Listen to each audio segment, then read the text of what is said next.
Hello everyone, कैसे हो आप सब। आई होप आप सभी अच्छे होंगे। तो लेजर के क्वेश्चन हम सोल्व कर रहे थे और दिसंबर 2012 तक के क्वेश्चन हमने सोल्व किए थे।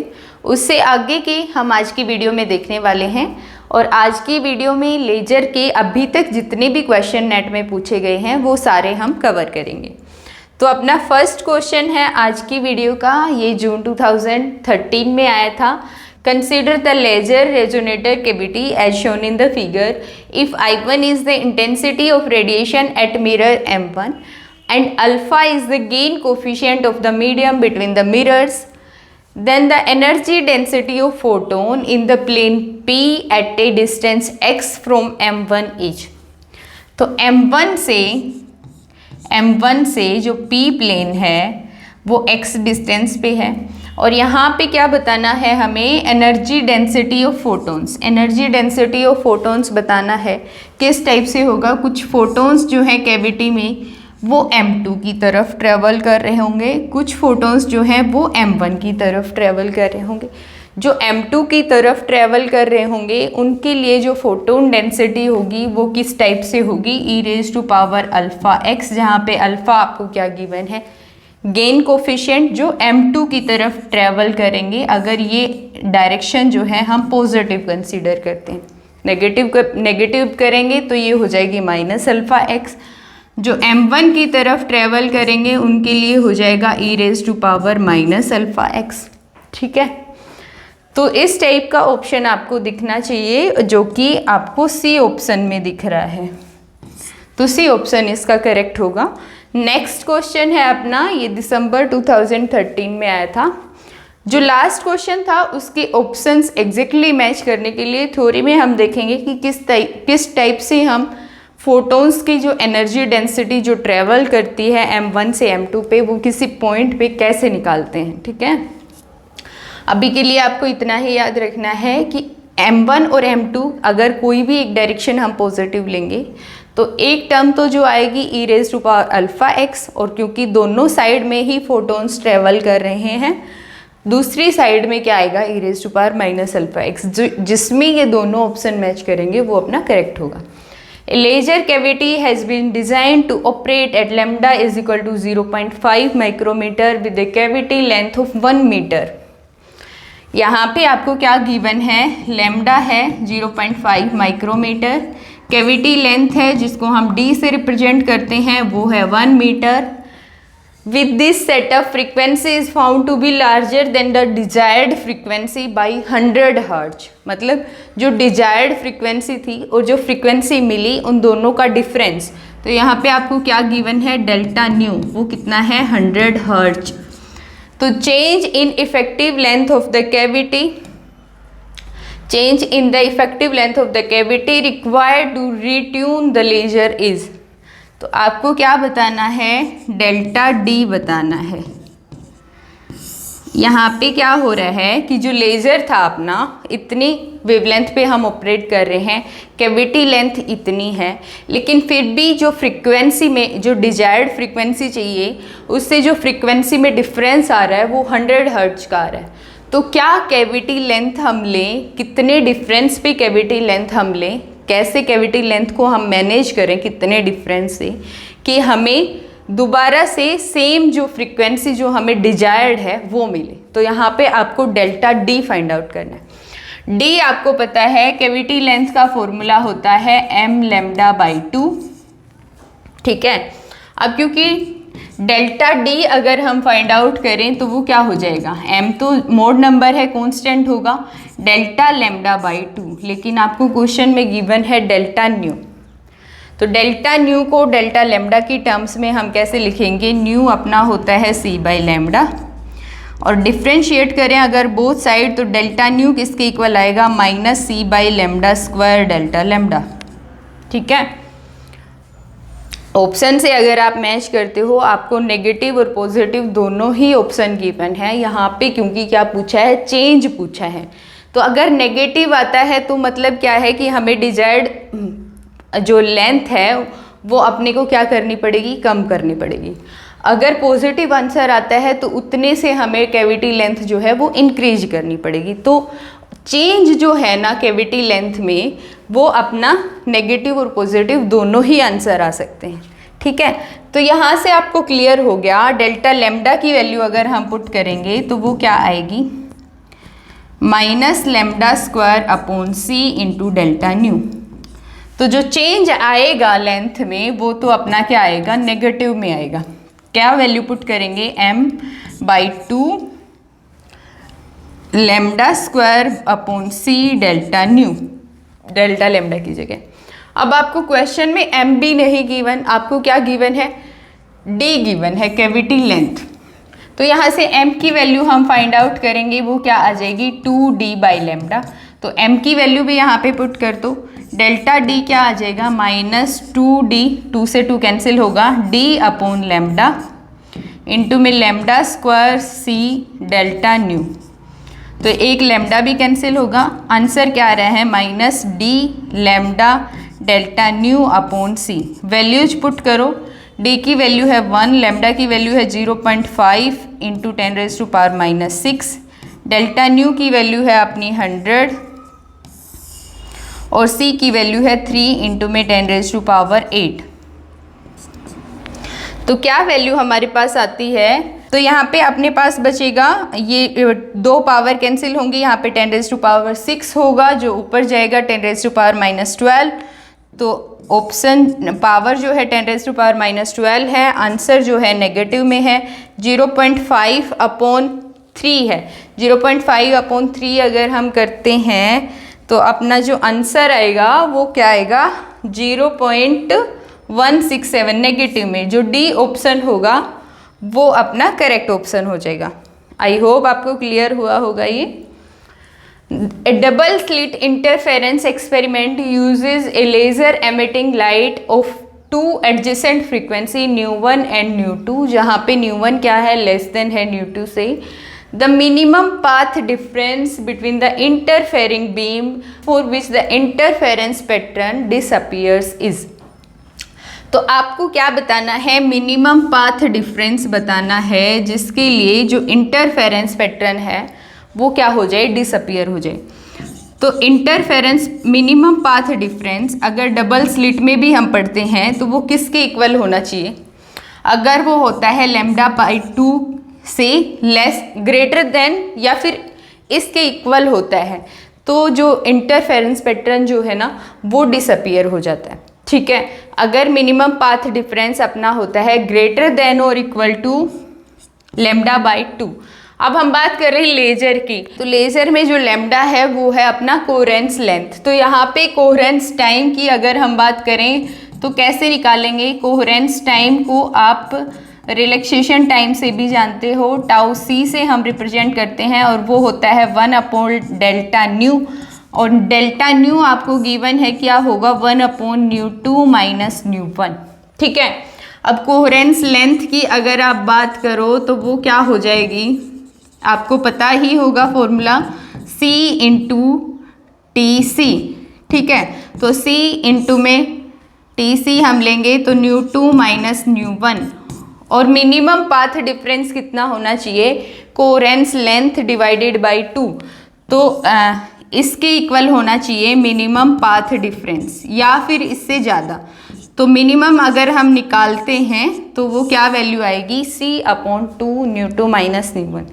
एक कॉमन फॉर्मूला भी है डबल स्लिट का और उसी से हमने लैम्डा को क्या लिया है, कोहेरेंस लेंथ लिया है।